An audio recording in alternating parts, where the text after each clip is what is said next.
I'm Jeff DeForest, and of course, the man that you see if you're watching on ION channel is one Mike Lubie Lubitz, who has seriously cleaned up his act from the raw beginnings that we had to this venture with audio and video streaming. Mr. Lubitz, as you choked to death there on the side. That's the ugliness. They can see it now. They can see you completely falling apart while the show is just getting underway. But good to be with you guys, and we're getting some comments here already on our video or audio stream here, whatever it is, written commentary stream. Andy, of course, weighing in, and of course, Big Possum, a couple of our big fans already on board. We're anxiously awaiting the start of the show. This is not a first for us, though. We're quite accustomed, having led the league when we were at 940 wins, an iHeartRadio monster in what we call in the business blown remotes. Yeah. Also known as station drivebacks, where your only option after sitting there twiddling your thumbs for about 45 minutes, is there an engineer on call? Can he come out here? It was that kind of thing. And, you're mystifying as to what went wrong. It's usually something pretty simple, like the electricity went out for a split second and blew out all of your settings so that, you can't get things back in order. And I'm so technically challenged, I would have never thought to just restart a computer, would you, Lubie? Although that had been done several times. I had done it twice. That's why I didn't think to do it. But third time's a charm, I guess. Yes, it worked. And we thank Brad for getting up with us early this morning and fixing a problem. That's got to be annoying, right? You're the engineer for an organization, a fine organization like ION Channel. You're basically on call more than any doctor would care to be, right? And it's not as if it was brain surgery as it turned out to fix it, but he managed to fix it really quickly and happened to be functioning. So we thank him for that. But no, not the first time that something like this would happen to us. And it was always particularly frustrating, Lubie. You know me. Yep. Because, my one theory in the business is be on time for the show. Yep. And the show starts when it starts. There are no excuses, essentially. I mean, look, anybody can get caught up in traffic one time. You should have a way to cover your ass, is what it amounts to. And, but we, fixed this problem pretty quickly. So glad to have you guys with us. It did bring up something interesting, though. And I mentioned Thanksgiving is right around the corner. Yes, sir. And I've been talking with the Gambling Gourmet, Mike Mayo, about various Thanksgiving Day arrangements. Now, you're a big family guy. The Lubitz family always gets together. So, it is never a problem for you. I mean, it is an annual affair. Do you have to decide where to go, or is it the same spot every year? My mom. Parents' house? Does a whole thing. She literally was going to start yesterday preparing, appetizers. Oh, yeah, already, Mom doesn't mess the around. action and activity underway. Now, various restaurants are open, of course, on Thanksgiving Day. Yes, and, I consider that a very viable option on certain Thanksgivings, although, I'm a big family guy in terms of, really enjoy, being around the family on these holiday occasions, going all the way back. My dad started the tradition. He was the guy that cooked for everybody. Nice. And it was the one time that the rest of the relatives wanted to come to the DeForest household, because my dad was a great cook. Other than that, we were kind of the outcast, viewed to be a band of gypsies, essentially, between the four of us, with my mom and dad and my brother and me. And so, while people would dodge coming over to hey, you want to come over? We're having a barbecue. Nah, we'll pass on that. But Thanksgiving, everybody came. And then it's odd because I eventually, and I could have won an award for this, I believe I lead the league in blown Thanksgiving dinners. Between the Mustang and me. Now, the Mustang has one classic where she didn't cook a turkey that she forgot to take it out of the freezer, right? How many people have done that? Oh, yeah, well. Right? And then what do? Throw it against the wall a few times? Start playing softball with it? I mean, how do you soften that bird up? You need like Canelo Alvarez to go to the body with that double left hook that he was throwing against this Caleb Plant guy to the point where the guy eventually just said, enough. I've had enough, Canelo. You're the man. Viva Mexico. So I don't know. What do you do? So she couldn't cook the turkey, I guess. It's pretty hard to go out there. Can you just grab a turkey on Thanksgiving Day? Or do the stores all close? Does Publix close on Thanksgiving Day? No, they're just local closed supermarkets? early. They're closed early. They're not closed for the entire day, I don't think. Everybody's forgotten something. Exactly. Right? What? Exactly. No butter? What are we supposed to do with these potatoes? Exactly. You know how that goes, right? Yep. You don't, you forgot to get the one item that is essential. What? We don't have any cream?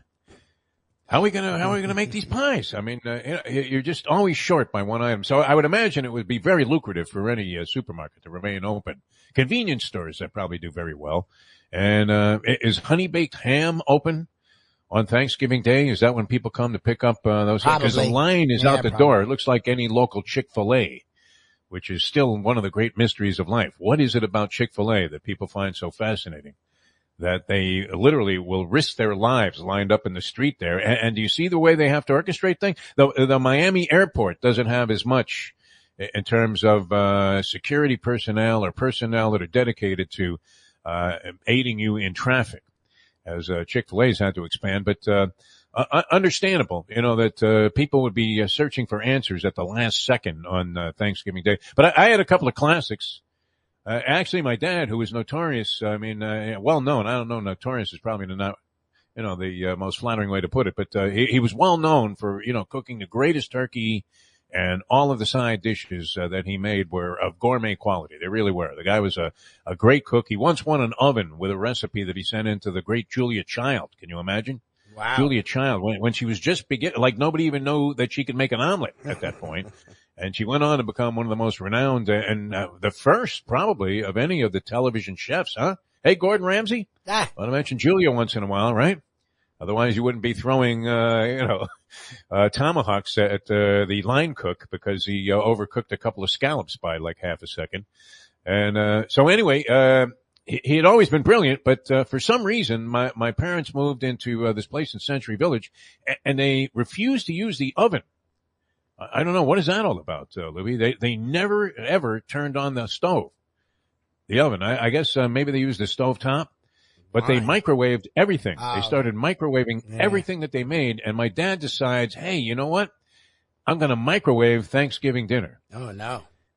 Oh, my God. That's not a good idea. Literally, it was the worst stuff we've ever had. I mean, you literally, we all ended up at Denny's, I think, that night. Yeah.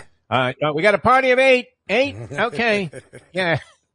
Sally, you take them to the back. Denny's is always jammed on Thanksgiving Day, isn't it? I mean, because a lot of people probably had blown Thanksgiving dinner. So the entire dinner was blown. It was awful. I had that time, actually went to Landlubbers to fry a turkey. And I forget what the gentleman's name was. And he said, yeah, I can fry the turkey for you in our fryer. Nice. So I bring it there the day before, and he drops it in the fryer. And then when we started carving it up, unfortunately, he had miscalculated the time on how many how long it needed to be in the fryer there. And it was just absolutely raw in the middle, raw. Now, do you serve that anyway and pretend it's okay? No. People can get sick. That's even worse. No. All right. So that was blown Thanksgiving dinner number 2 that I remember. And then the classic, of course, was when I went out to Las Vegas with this girl I was seeing. The best. And it didn't go well. Like I remember I had left her with a proposition before we even left. She got mad at me for some reason. And so I guess she didn't think I was as into her as she was with me. I don't know what it was exactly at the time, but it had sparked an argument to the point where she had her suitcases at the door, and I was coming to pick her up, and she was giving me some some crap. And I just said, hey, listen, you know what? Best thing would be, if it's going to go like this, why don't you not go? And that's not a good proposition to offer a woman when she's already packed her bags and is ready to go to Las Vegas. Because, I mean, what's the worst case scenario? She could have gone to Las Vegas and met somebody else that would have been fine with me at that point. I was ready to throw in the towel in this relationship, Lubie. So she says, no, I'm going, which is always a pleasant way to embark on a very tension-filled trip to the airport. And, you already have is there just an inherent nervousness that goes with traveling, even if you love traveling?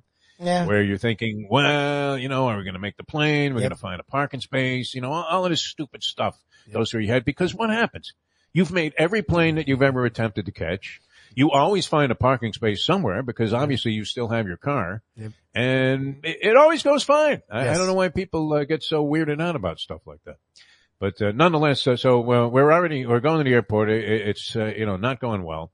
Things kind of ease off a little bit on the plane, and we have one spectacular day there in Las Vegas before all things fall apart once again. Right? And this is around Thanksgiving. So anyway, we have just a brutal. That's it. We'll never see each other again type of summit meeting. And I'm ready to send her back on a plane, but it was too expensive at the time. It was like $1,000 to send somebody home one way. A one-way ticket. Remember that when they used to just absolutely pummel you if you were buying a one-way ticket, because they figured, Who's buying a one-way ticket, man? This is obviously somebody that wants to kill themselves, right? They just want to go somewhere and disappear. They're not even coming back. They have no plans of coming back at any time. They're leaving their previous life. It's a one-way ticket to hell, my friend. One-way ticket to hell. So it was like $1,000 to send this girl home 2 days earlier. And, we weren't really going to be doing anything together after that. Anyway, at this point, it had just broken down completely. But we had already made plans to have her family come to my house along with like my son and, other people. For Thanksgiving dinner, which was like the day we got back. How long were you together with her? I've never asked you that over the years. How long? About 6 months, yeah. And you were already planning Thanksgiving together? No, I mean, look, you're going with somebody. 6 months is a significant amount of time to be seeing somebody on a regular basis. Maybe you're not seeing anybody else. Maybe you are. I don't know. But, it wasn't uncommon for her to say, hey, what are you doing for Thanksgiving? And you say, I'm having people over the house. Why don't you come? And so she invited her family, but she didn't want to disappoint her family. We got back the day before Thanksgiving, and, it wasn't going well. And so we had each made a turkey. Mine came out really well. Hers didn't, even though she was a far better cook than I was and prided herself on her cooking. But I knew how to cook turkeys for some reason. I was on some bizarre turkey diet at the time where all you ate was turkey. It was turkey for breakfast, turkey for lunch, turkey for dinner, turkey for a snack. You going to bed? Yeah, why don't you have a slice of turkey? Okay. It's a turkey shortage. Maybe that's why I feel like such a turkey all of the time. Anyway, so I knew how to cook a turkey, so mine came out fine. It was brilliant, and hers what was just an absolute wreck. But it didn't matter anyway. And the fortunate thing is, it was her turkey. It was her turkey that ended up in the canal after yet another verbal blow-up. And you know me, I don't want to fight with anybody. I really don't. It's like, you know what? You're not happy? Right? Just like we say to our sponsors, what? You're not happy? Yeah, that day, it's over. Whenever you want to walk, it's fine. We aim to please here. Yes. Jack Namer is finding that out, that we aim to please. The head of Ion Channel, who was saying, hey, where the hell are you guys? But anyway, so blown Thanksgiving dinners. I don't know if you ever had one. I mean, the one with the Mustang, she ended up getting divorced over that. Which I went, assume then that you would think that was a very favorable condition. Yeah, exactly. That was the result of the fact that she forgot to defrost the turkey. Imagine getting divorced. It had to be more than that, right? Yes, they couldn't have just been that. That was the final straw. Yes, it was more than that. That's what happens sometimes. Anyway, good to have you guys with us. All right. This was great last night. Now, you would have thought, and this is why it's so tremendous that the NFL is so warmly embracing gambling at this stage, and then putting out the most confusing product that you could possibly ever wager money on. I mean, it's one thing. There are 16 horses in a field. Half of them are from Europe, at a Breeders' Cup race. They've never raced over this track before. They've never gone this distance. Whatever it is, the factors that you put into the equation when you're trying to figure out which horse is going to come out on top in a race or who's likely to run well. If you looked at last night's NFL game, Lubie, what would you have thought? You had a 7-2 Rams team that just went Johnny Chan. They pushed all their chips into the center of the table, and they said, we're getting everybody. Yep. And I like it when a team does that, right? We're getting everybody. They already traded for Matthew Stafford, mortgaged the future. They don't have a first-round pick. I think Rosie Greer was their last first-round pick. The Rams. They just, every year under McVay, they trade everything away, just the direct opposite of the Miami Dolphins. Now, in the end, does that cause you problems? They said that, remember about the 49ers when they had their dynasty way back, Montana era, and followed by Steve Young, and they were, dynamite for many, many years, a dominant team. But everybody was saying, well, you know what? They keep shoveling that money into some other, portion of the budget there. So in 2015, they're never going to be good again. Yeah, exactly. Kyle Shanahan got his dream though yesterday because he was able to run the ball and appropriately. I guess he learned something in that Super Bowl because he was running the ball down the Rams' throats all night long. But the scenario was this, and I ended up in my individual booking action with my friend Francesco. Of course, you're thinking, who's going to win this game? The line was mysteriously low, I thought, at three and a hook, which I was only getting 3 because I was getting the Jewish Journal line from 3 weeks ago when the date was of their last publication. And when did these lines come out? So anyway, I'm getting 3 points with San Francisco in this game, and I'm thinking I'm dead meat. Right? Rams are all in. They just got Odell Beckham Jr., who wants to, what? Does he have the chip on his shoulder, or is he just have very broad shoulders where he thinks a lot of himself? Yeah. Has he done anything in the last 5 years, Odell Beckham Jr.? Has he been any kind of significant factor since he was making those circus? You talk about leading the league in circus catches. Yep. It was Odell Beckham Jr. Classics, man. One hand while doing a cartwheel in the end zone while covered by 6 guys. And there it is. Hey, that's up in the air there, Eli. Let's one go. It's wobbling. It's going way, way up into the rafters there. And, oh, look at that. There was Odell Beckham Jr. to gather it in. It was just amazing. And then he ended up with the Browns, and you thought he was really going to do well there, did you not? Baker Mayfield, a lot of excitement, a lot of buzz. Who ruined him? Freddie Kitchens when he was coaching? I mean, they got good after him. So. He really did. There's a local biker bar here called Flossie's, and he looked like the security guy. The guy that checks, to see if some 13-year-old is trying to get in there with a phony ID. How old are you, ma'am? Yeah, exactly. No, but I mean, he looked like the guy that would be cracking skulls if things got out of hand. Yeah, like when you offered an appletini to that guy that looked like Skull Murphy. Well, what was the name of his motorcycle group? The Killers? I don't know. It was something. God. Yeah. They're watching Tarantino movies one after another on the screen there, and you go up to him and go, "Oh, would you like to try the appletini?" Yeah. That took guts, Lubie. That took guts. Anyway, so here I am. I have San Francisco. I'm getting 3, a measly 3. The line's 3 and a hook. Now, why was that line 3.5? Because it's in San Francisco? Oh, yeah, probably. San Jose? Yeah. They have lost 8 straight there going into last night's game. God. The 49ers did not have a home win, I am assuming, since September of last year? And that was when they had no fans there. So the place is rocking in spite of the fact that they're 3-5 and they can't decide what to do. Do we want to start this Trey Lance kid and get his career on track? Or do we go with Jimmy Garoppolo, who was, at one time old reliable? He had that one big season, and then he didn't look so sharp. He's hurt all the time. Yep, hurt all the time. And yet, he was going zippity-doo-dah last night with these short passes. And it brings up the magic question. Would you rather have Kittle or Kelsey at tight end, or does it matter? Are they interchangeable parts, Lubie? Kittle or Kelsey? They have very similar stats. Yep. They look the same. Talking about Kelsey with the Kansas City Chiefs, and of course Kittle, the tight end for the 49ers, was unstoppable in that game. He looked like Gronk in his prime, like Tony Gonzalez. Just a rough and tumble customer. And they also made a star now of Debo Samuel. Are you familiar with this guy? Yeah, he's been with Debo Niners Samuel for a while. He runs the ball. He's a wide receiver. He's like a maniac. He was having a big ball game. But Sean McVay, he looked like Joe Philbin on the sideline, didn't he? I mean, this is a guy who's such a dynamo. And they got Von Miller also. I mean, they made the big trade for Von Miller. And wow, I mean, could they have been more committed to winning a championship this year? The Stafford trade, all the other personnel moves that they made in the offseason, and they grabbed two prime guys, Von Miller, who is probably past his prime, older, but still a dynamo. And then, they also get Odell Beckham Jr., so you're thinking they already had, like, Cooper Kupp. This guy catches everything. Last night he had a couple of drops, Cooper Kupp. Impossible. Cooper Kupp. Everybody loves saying Cooper Kupp. His name's fun.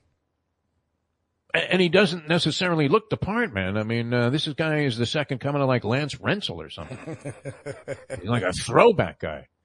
Kind of a, slightly built, white ball player who, it doesn't matter. You can hammer this guy any number of ways, and he still comes down with the catch somehow, and he's always open. Also, he's a 7-11. So, they have everything going for him. They have Sean McVay, and, here are the 49ers at 3-5. They're only getting 3 stinking points in, my bet, and 3.5 and 4 everywhere else. And, sure enough, what do? I mean, they just come out and put a stranglehold on, Los Angeles and bury them right at the start of the ballgame. How about this, Lubie? An 18-play, 93-yard, 11-minute drive after, they had picked off a Stafford pass. And they take it 93 yards down the field, grind this thing out, take the whole first quarter up. They're up 7-0. And was it the very next play or like a couple of plays later? Stafford throws the pick six, bobbled by his own tight end. Goes right into the hands of a 49ers defensive back. He takes it in, and the pick six usually is a turning point of a magnitude that it's very, very difficult to overcome when you go down 14-0 in that fashion early in the game. So there's still a chance, though, with the Rams, is there not? You're thinking they still have a shot in this ball game, and yet they never raised a gallop. Everything they tried failed. They got down inside the 20 several times and came away with 0.0 Lutarski in terms of points.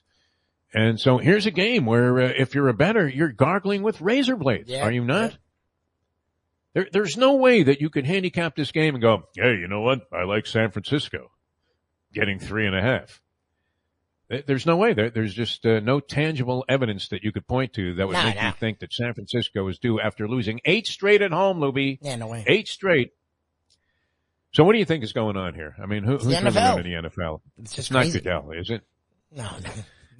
Maybe, somebody is orchestrating this stuff. I mean, there are just too many improbable results like that. So anyway, I score one with San Francisco finally. Look at you. And cool this guy down a little bit because the man has been on fire.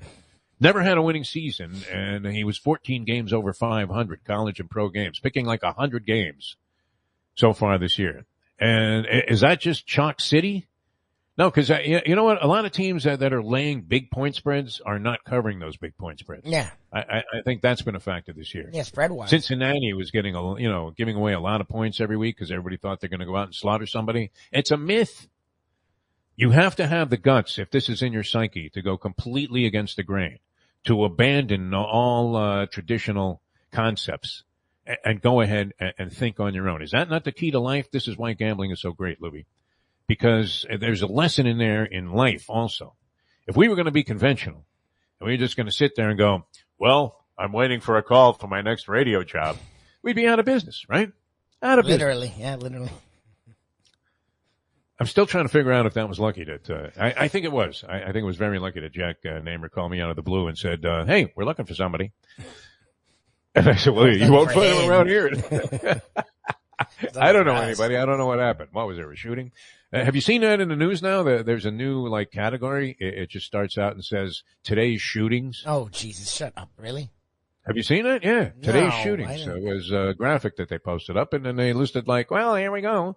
This is here in South Florida. Miami-Dade, there it is, right there, 42nd Street and 441. And that's one, and then they go to another crime scene and another crime scene. It's kind of like Tony Segreto said, that, it's just one crime scene after another. They have the old Channel 7 theory with Rick Sanchez. Well, it was great. All right, so the 49ers just dominate their game last night to conclude, what was that? Was that week 9 already? Yes. Of the NFL season. Week 9 in the books, but it seems like it's going to be a long schlep to the finish line, does it not? A lot of good teams in the AFC, surprising.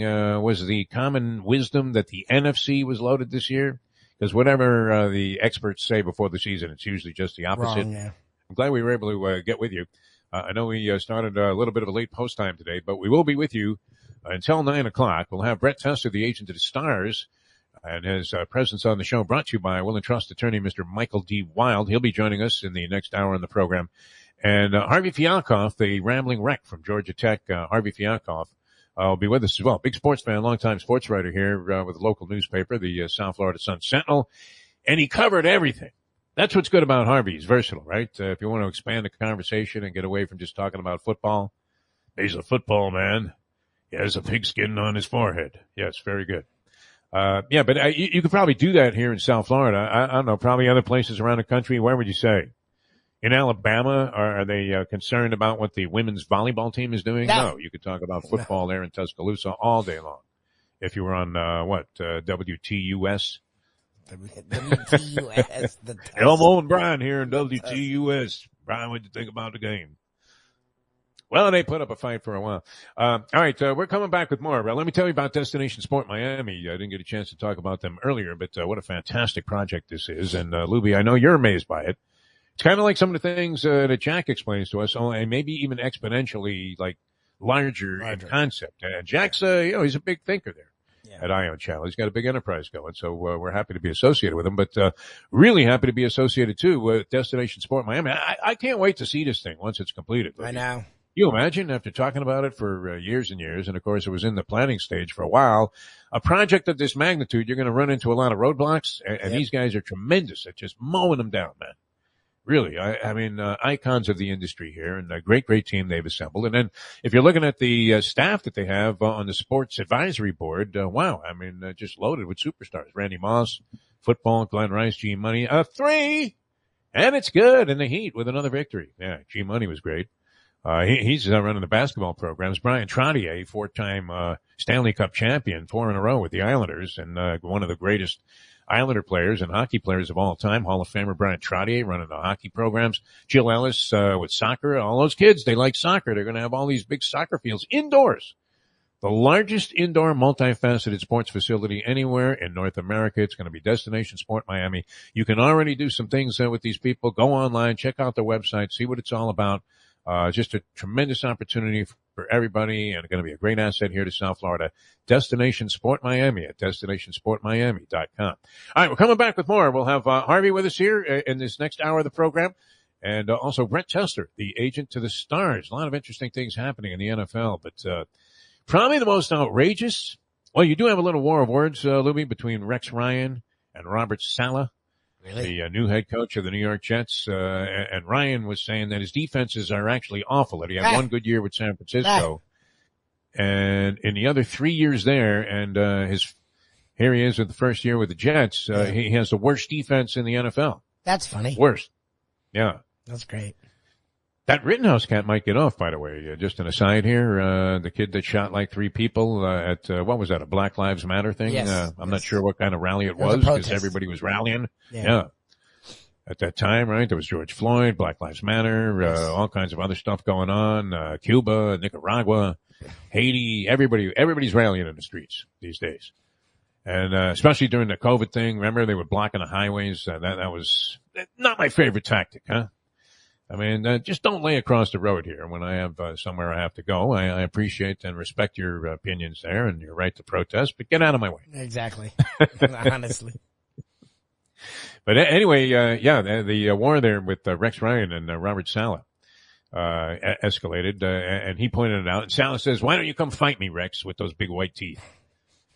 So some ugliness there taking place. But anyway, Harvey and Brett will join us in the National Football League. The worst thing that's happening, though, and Rex pointed this out, he's absolutely right about this. This roughing the passer obsession call, it's worse than when they started invoking the balk rule again in Major League Baseball, where you realize that guys balked on virtually every pitch when there was a guy on base.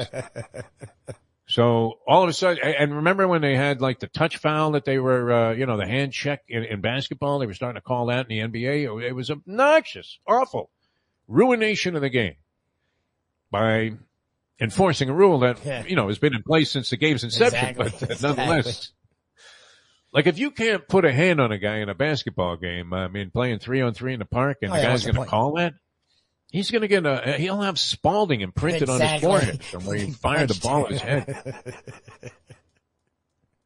Big tough guy here, Mr. Jew. There you go. Jeff DeForest, yeah. All right, we negotiate our ways out of these problems. So, all right, we're coming back with more. We'll be with you till 9 o'clock here on Ion Channel. Good to be up and running. He's Mike Lubie Lubitz. I'm Jeff DeForest. Our thanks to Jack and his crew. Brad, again. Very helpful. Always on it. Always on it. Rousted this guy out of bed early this morning. Hey, we need help, a little help. Ball's rolling into the lake there at the other end of the basketball court. Little help. Yep. And the guy just watches it and then looks back and says, what? Another ball dripping wet. You only have one. That's regulation. All right, we're coming back with more in a moment. Play the ponies in style at Champions, the outstanding simulcasting room at beautiful Hialeah Park. Yes, the grand old lady of thoroughbred racing has never been more vibrant, and you can wager on the races from the top tracks around the country while enjoying a cocktail at the Brass Rail Bar or any of the fine food served throughout the facility. If poker is your game, you're covered in style, and you can play all your favorite Vegas-style games, including blackjack, craps, and roulette, in Hialeah Park's sizzling hot casino. Get a player's card when you walk through the door for all kinds of generous amenities, including our favorite, free play, when you come out to the ultimate casino and entertainment destination, Hialeah Park.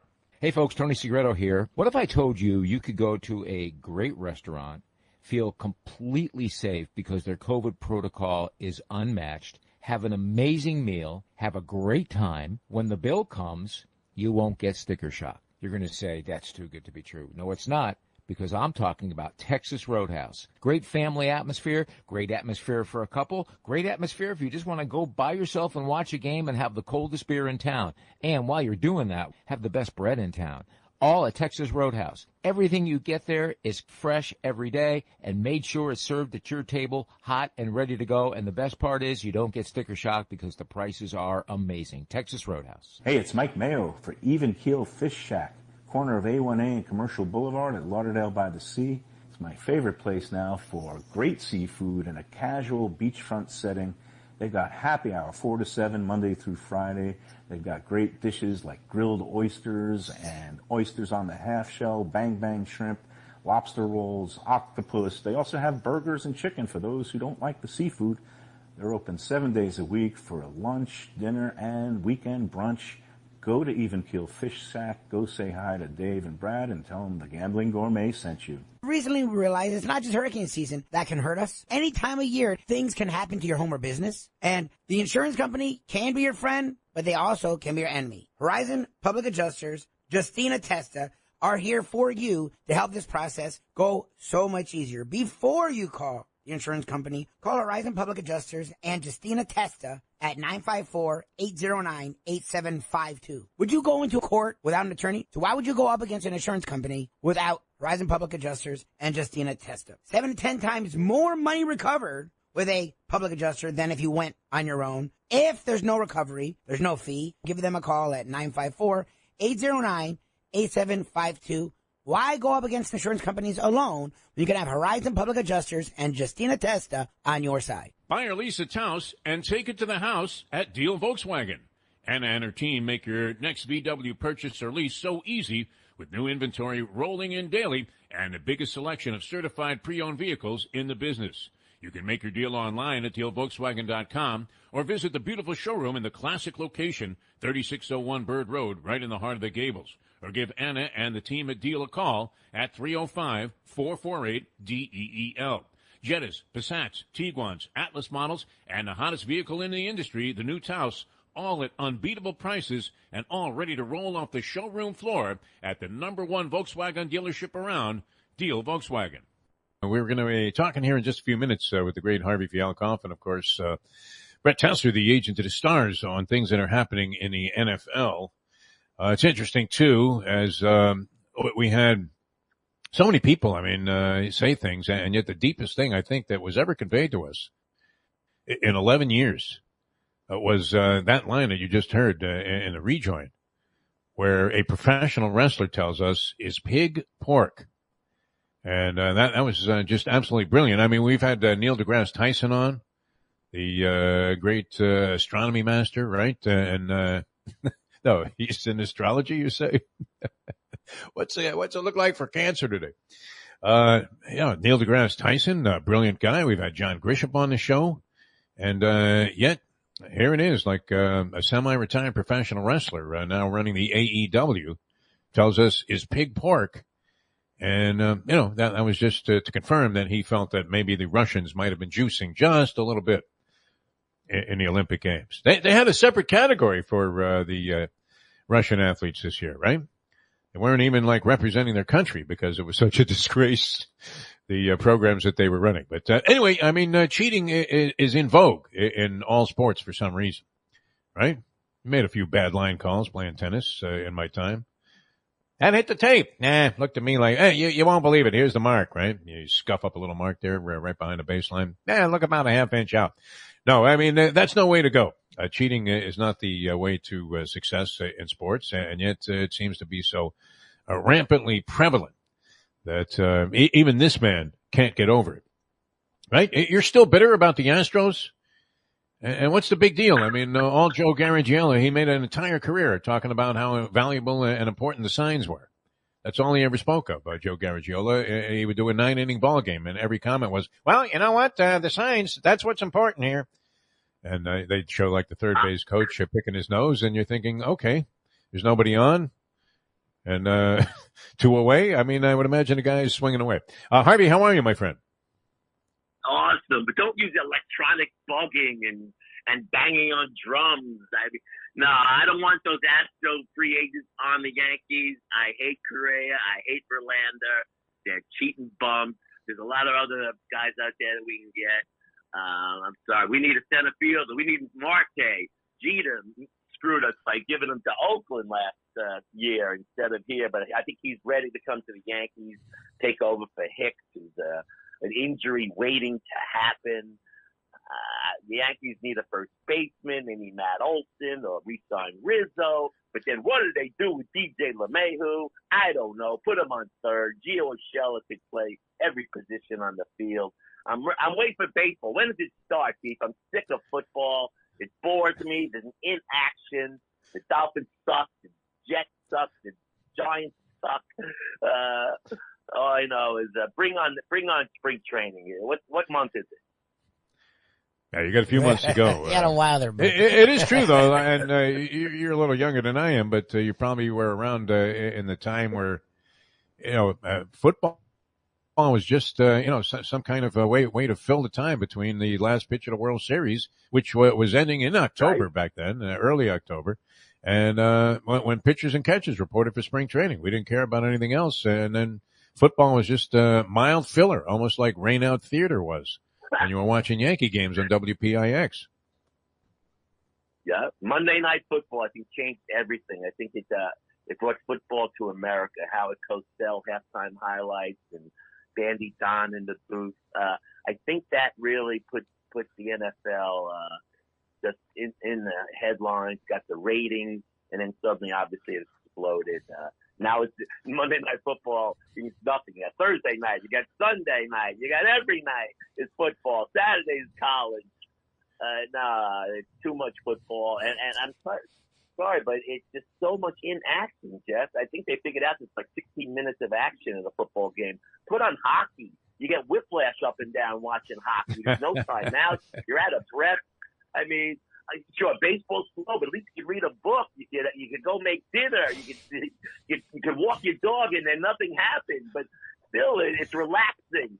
But football's just boring to me. And the teams that I root for are just awful for years. The Giants had their day in the sun, a couple of Super Bowls. The Jets haven't done anything since Joe Willie. Mark Sanchez had a little good run there for a few years.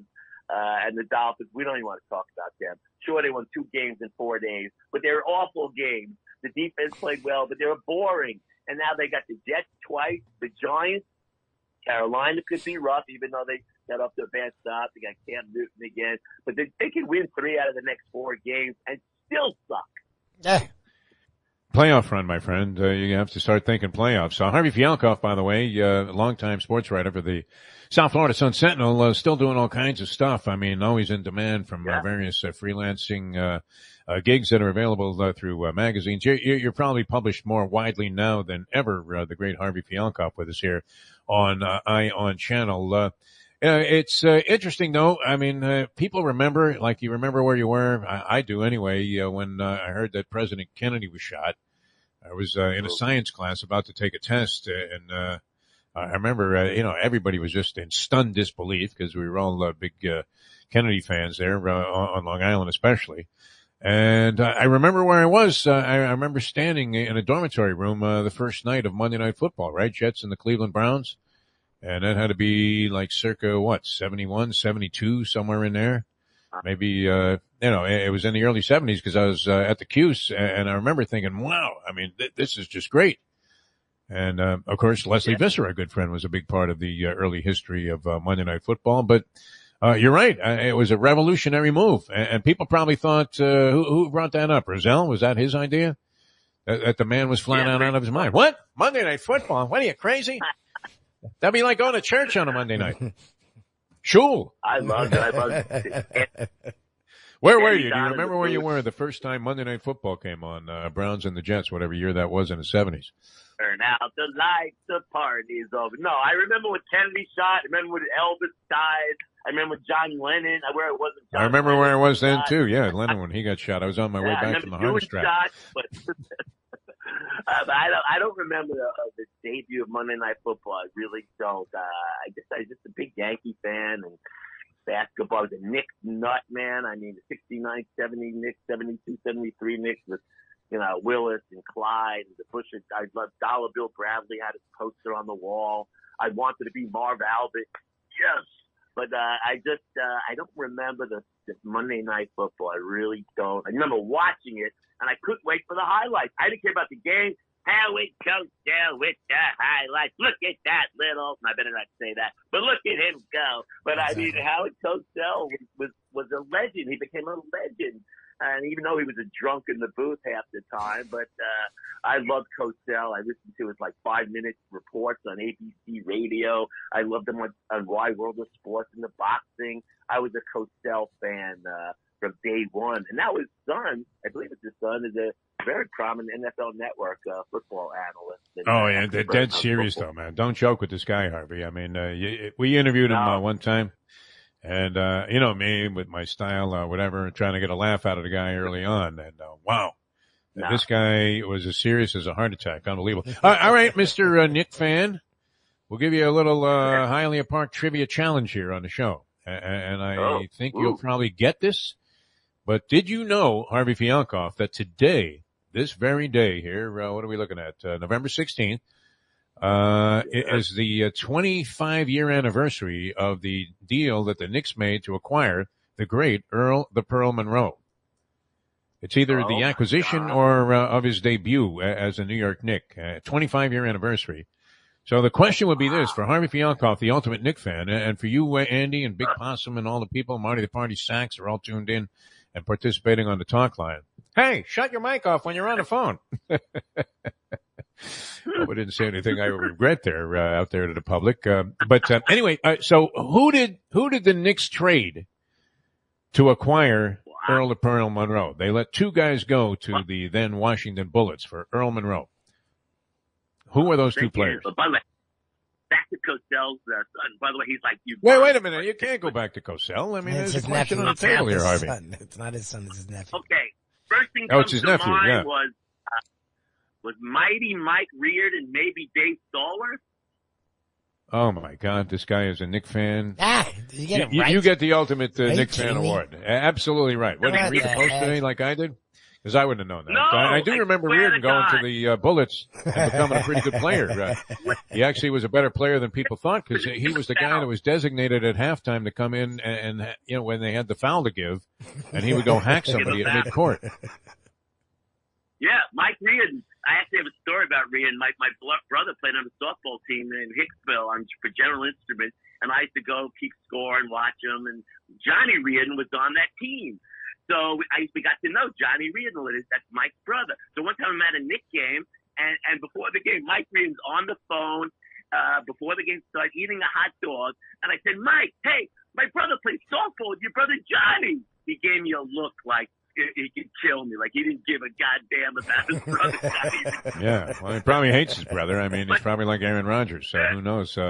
Left-hander and what was a very effective guard for the Washington Bullets after the Earl the Pearl trade. But, of course, the Pearl, who got off to an horrendous start with the New York Knicks, I believe he was 0 for 9 from the field in his debut game, or like 3 games into his Knick tenure. And there was an article today by a good friend of ours and a guy that you know, Mike Vaccaro, in the New York Post, talking about how in those times they were kinder, gentler times. Come on, people now. Smile on your brother.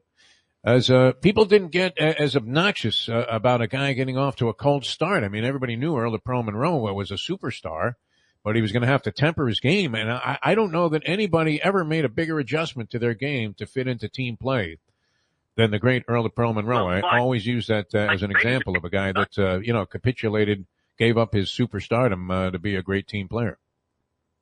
Well, Clyde had to give up his game. He was a great passer, so he really sublimated his game and took it down a notch. But I remember hating Earl the Pearl because he was on the Bullets. You know, it was a great rivalry with Gus Johnson and against Bradley and DeBusschere and Wes Unseld against Reed. It was a heated rivalry. It was like Roger Clemens and Wade Boggs, Johnny Damon coming to the Yankees. At first, you can't stand them. especially Clemens and especially Damon. I mean, he sucked, but Clemens and Boz were actually good for the Yankees. And Earl of Pearl, of course, led them to their second championship with Jerry Lucas hitting those 3-pointers and memorizing the phone book from the New York phone book. But no, Earl of Pearl was fun to watch with Clyde. That was a fun team. And by the way, I love Dave Stallworth. Remember when they beat the Lakers for their first title? Wilt Chamberlain was dominating, and Willis Reed was hurt, if you recall.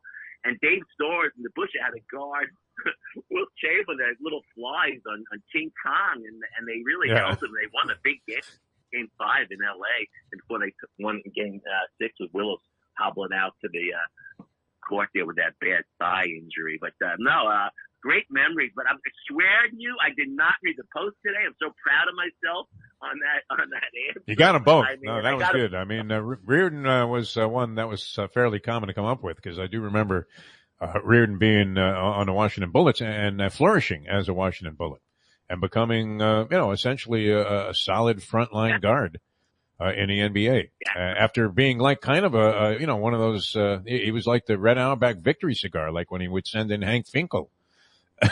Just his role with the Knicks was so limited that I think all he did was come in and when they had a foul to give, he'd come in and foul the guy, and that was the end of it for Mike Reardon, and he did blossom into a very, very good player.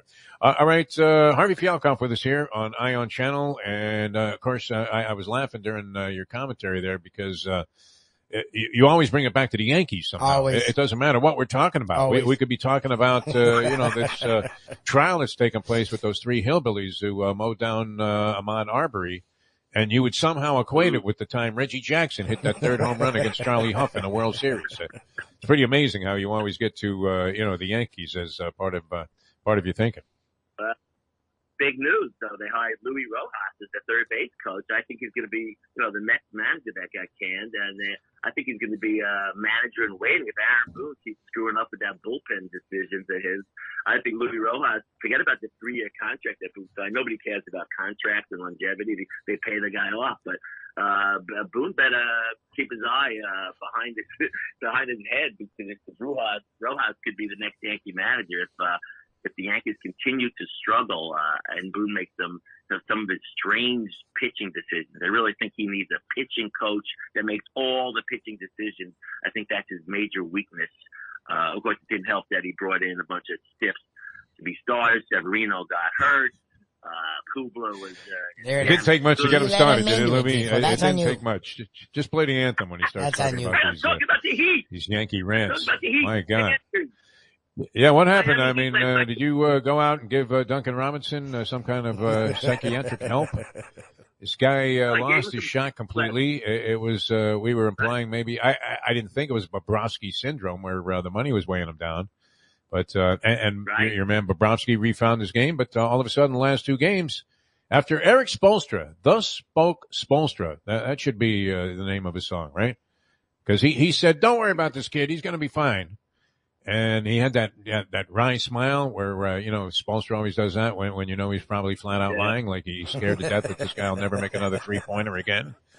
And all of a sudden he regained his touch, and wow, a depleted Heat team beating, what was that Oklahoma City put out there on the court? They actually have a winning record. And, I've never heard of any of their players except this, Gilgeous Schmilgis guy, Gilgeous Alexander, who, that's a strange looking team, that Oklahoma City Thunder team, almost unrecognizable. Very sad. I mean, when I was covering the Heat, and I went to OKC to cover a game, and the Thunder, like, oh my God, Kevin Durant, James Harden, Westbrook, that place was rocking. I thought it was the loudest arena I've ever sat in, maybe other than the Orange Bowl, back in the Hurricanes, Notre Dame days. But I'm telling you, it was sad last night to see the empty stands. There's really no atmosphere in that arena. Sad to see how that franchise, they gave away all their best players. But you're right, the Heat beat them with their C team. I mean, who was out there? Opala and Strus, and it sounds like a pastry. And Vincent and Calamar.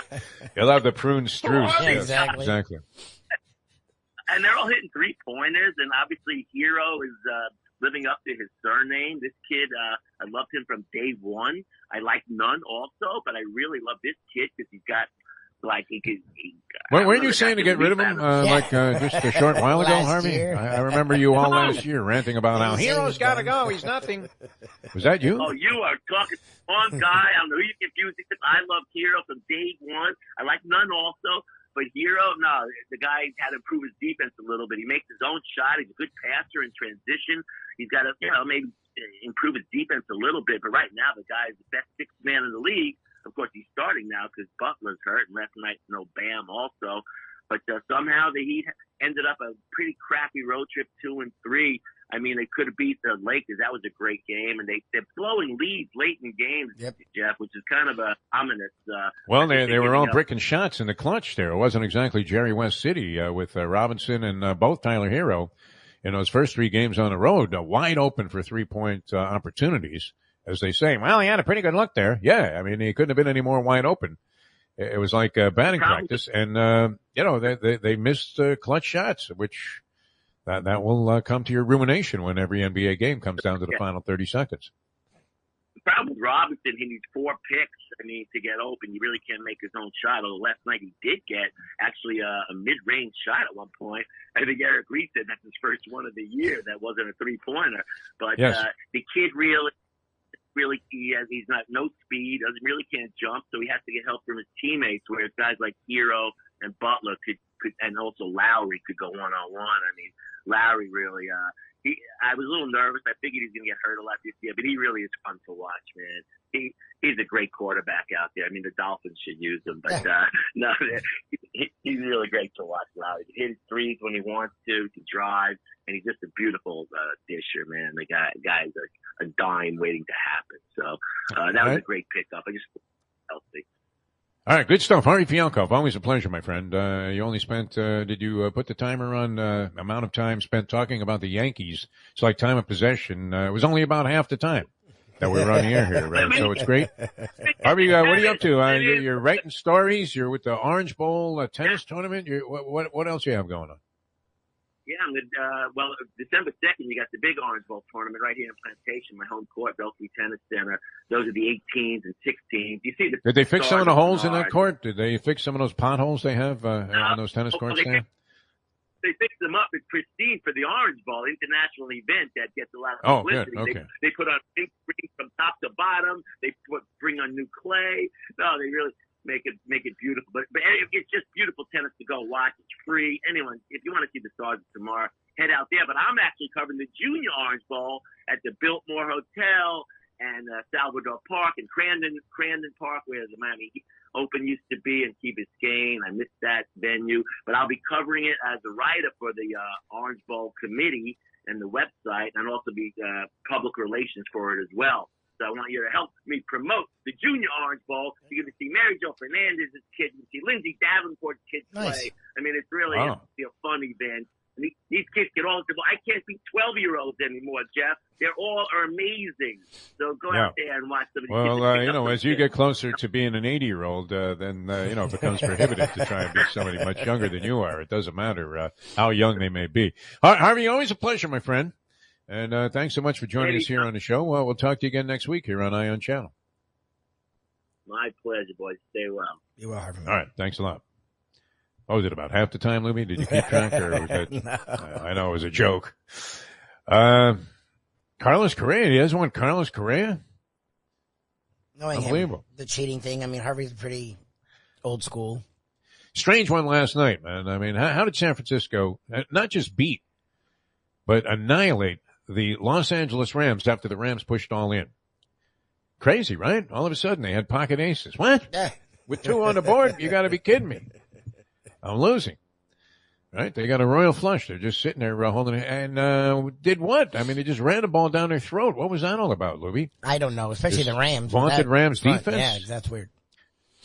Aaron Donald is out there, yes. And now they have Von Miller. Yes. You got Jalen Ramsey. I mean, these are killers on the road, my friend. Yes. Killer on the road. I mean, it's riders on the storm. Those guys should have annihilated San Francisco last night. They have nothing. Nothing. Jimmy Garoppolo, did he throw a ball over 10 yards all night long? But he was throwing darts. I have to give it to him. And right in the middle of whatever this Rams defense was, does McVay look at defensive film? He's an offensive guy, right? Yeah, but they have put together a monster defense, and they keep putting money and personnel into it. So yes, he's all. It looked like that same Red Sea defense that we used to see from Tony Sperano. And the very same Red Sea that doomed exactly Blake James there, the athletic director at the University of Miami.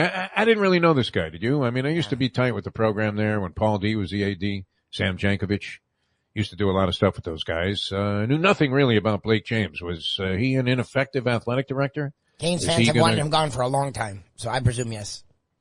He must have got a nice, severance package there, or whatever the rest of his contract was, because he had nothing but gratitude to express after getting fired the day after a loss to a lousy 3-5, 3-6, now 4-6, but yes, then 3-6 FSU team. Yes. And one of those 4 wins, one was over UMass and the other is over UM. Yes. Can you imagine? Those are 2 teams of the 4 they've beaten this year. Huh?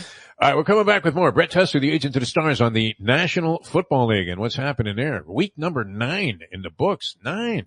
The week 10, but there are 8 more to go. 10. This was week 10. Was that week 10? This was week 10. Who's played 10 games so far? I guess, the Rams, right? They're 7-3. Yes. Okay, so, Oh, wow, that was week 10 already. Week 10. Yep. 7 weeks to go, man. It's a long and winding road. I'm Jeff DeForest. He's Mike Lubie Lubitz. It's Ion Channel. Great to be with you here on the various outlets, streaming live video, audio as well, under the auspices of the great Jack Namer, who might have been a little nervous earlier this morning. Back with more in a moment. Oh, let me tell you first about Hialeah Park there. Lubie, excuse me on that one. Hialeah Park, just a great place to go. And wow, the Larry Little thing is coming up. That's right around the corner. Check out the details, hialeahpark.com. You're going to be out there, Lubie? I'm down. I think we might be, shooting towards or aiming towards doing a spectacular here on Ion Channel and taking advantage of all the Hall of Famers that you can hobnob with, if there are seats available for the Larry Little. I would imagine very limited seats, because that usually sells out right away, man. The Larry Little dinner, the kickoff dinner there, and then they have the big golf tournament over at Shula's. And they'll try and get out there and do a show because it's always a lot of fun. All of the dignitaries that stop by. Among my favorites, of course, with Dave Gurgles Gurgley is the great Sam Jones, who was playing in the tournament. I think it was a couple of years ago we were out there doing our thing at Shula's for that tournament. The great Sam Jones. Wow, at like 80-something. Still with total recall of everything that happened. Great stories. And this was at a time where the city of Boston, well, they may still be there. And, certainly the NBA wasn't treating people with the kind of equality that they would like to convince you is very much in play today. Exactly. Hey, those sneakers ready in China? Okay, don't mention any names. Just get them here. We're going to put a $150 price tag on them right now and sell them to kids. Okay. NBA, always very sanctimonious about their noble causes and their philanthropic approach to life. But Sam Jones tells a little bit of a different story about the early days. Of course, he tells it with a smile on his face. And that's all part of the fanfare of going to the Larry Little functions there for the golf tournament. So check out the details, hialeahpark.com. Boxing, El Boxeo coming up. And I'm very excited about this because, I love live boxing. It's a totally different thing. I watched that Canelo fight on TV. Not bad, not great. Right, not knocking anybody out at that weight. I don't think Canelo Alvarez. Is there somebody out there? Could the Charlos beat him? I don't know. Maybe. They would have to step up in weight, I think. One guy's like 154, the other's 160, but, it's gonna be like toe-to-toe warfare. You know when Frank Fiore's involved. Oh yeah, it's a show. The action is gonna be, just absolutely ferocious, man. You're gonna see upsets, all kinds of crazy stuff. I mean, when you go out there to the fights at Hialeah, you don't know. There's no great certainty, except maybe when the fighting rabbi was in the ring, Arislandi Lara. Sorry, Andy, man. You had a funny feeling the rabbi was going down, man. Yeah, spin the dreidel and try to figure out what round he's getting knocked out in. That was it. But remember Jean Pascal? We knew Jean Pascal. He scored a tremendous upset victory there at Hialeah Park, and then went on, and I think he regained a share of the light heavyweight championship. So always great action. The boxing's coming up. I think that's in January. Check the calendar of events, hialeahpark.com. Champion simulcasting Thursday through Sunday, the poker room and the casino 7 days a week. Great food and drink all the time, and just a beautiful spot. It is Hialeah Park. All right, now we're coming back with the agent to the stars, Brett Tesler, talk National Football League activity in just a moment. Hey there, it's Mike Mayo. Do you like steaks? Do you like seafood? Do you like classic old Florida charm? You could get that all and more at Tropical Acres Steakhouse and Butcher Shop. It's at 2500 Griffin Road in Dania, just west of 95. The Studiali family, they've been running the place a long time. It's been there more than 70 years. And it is now a place you can get early bird specials along with steaks to take home and throw on the grill yourself at the butcher shop. That's open 10 a.m. to 10 p.m. every day. It's open for dinner every night starting at 4:30, but they are closed on Sundays.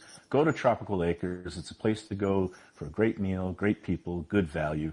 Tropical Acres. The championship meet is right around the corner at Gulfstream Park. The only place for live racing, Gulfstream's action has never been hotter. Whether it's on the track, in the casino, or part of the dining and entertainment offered at the Village of Gulfstream Park. Currently running Thursday through Sunday, Gulfstream's racing package is the best in the country, with all the top horses and people in the game pointing towards another tremendous winter season. Check out the remodeled first floor casino, open 7 days and nights a week, along with the many special events and concerts happening at Gulfstream Park. You can place your wagers from anywhere at firstbet.com. Check the calendar of events at GulfstreamPark.com. Destination Sport Miami is here to revolutionize the sports landscape in South Florida. The largest indoor multifaceted sports complex in North America is on the way, with distinguished leaders of its various sports programs and unparalleled access to the finest indoor training fields and facilities. Destination Sport Miami will set South Florida apart as the destination of choice for elite athletic training and development, and for its dedication to youth programs and sports on all levels. A phenomenal concept and a powerful undertaking, Destination Sport Miami will also be an important commodity in the sports business community as well. Destination Sport Miami, its time has come. These days, we're all looking for comfort anywhere we can find it. Thank goodness for Landlubbers Raw Bar and Grill in the Plantation location, because they are making sure you are as comfortable as possible. First of all, they're not only open for delivery and pickup. All you have to do is go to landlubbersbarandgrill.com for both pickup and free delivery. Their hours have changed a little bit. Monday through Thursday from 3:30 to 10, and Friday, Saturday, and Sunday from 11:30 to 10. You're going to have the best wings in the world. You're going to have a great burger. You're going to have their amazing soups. Again, Landlubbers Raw Bar and Grill. It's nice and easy. Just go to landlubbersbarandgrill.com for both your pickup and free delivery. Thank goodness for Landlubbers for making you always feel right at home. Since day one of Old School, we've had Catholic Health Services be part of our family.